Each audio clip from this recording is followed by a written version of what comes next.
မိမ့်မိန်နေသောဇက်တပင်လောကကိုအသက်သွင်းလိုက်တဲ့အောင်ဇက်ဘူး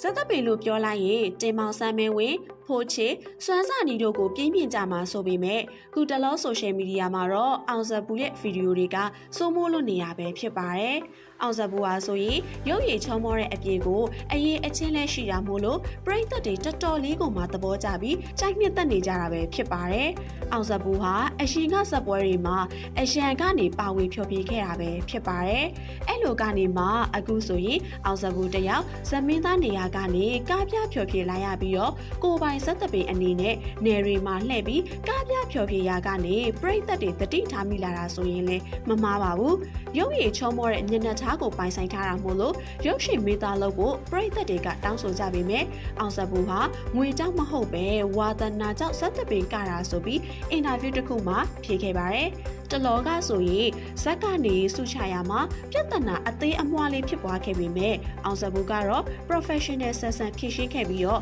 ဇက်ကိုဆက်ကခဲ့ပါတယ်။အဲ့ဒီလုပ်ရဲ့ကြောင့်ပရိသတ်တွေကအောင်ဇက်ဘူးကိုချီးကျူးခန့်ဖွင့်နေကြပြီးအတူယူဖို့ကိုပြောဆိုနေကြပါတယ်။နောက်ပြီးတော့လည်းအောင်ဇက်ဘူးကိုဇက်တပင်လောကမှာအောင်မြင်ထွန်းတောက်လာမဲ့ကျယ်ပွင့်လေးလို့လည်းပြောနေကြပါတယ်။ပရိသတ်တို့ရောဇက်တပင်မှာအောင်ဇက်ဘူးကိုကြိုက်ကြတဲ့သူရှိလား? ကွန်မန့်လေးမှာဖြေပေးခဲ့ကြပါဦးနော်။ကြည့်ရှုပေးခဲ့တဲ့အတွက်ကျေးဇူးတင်ပါတယ်ရှင်။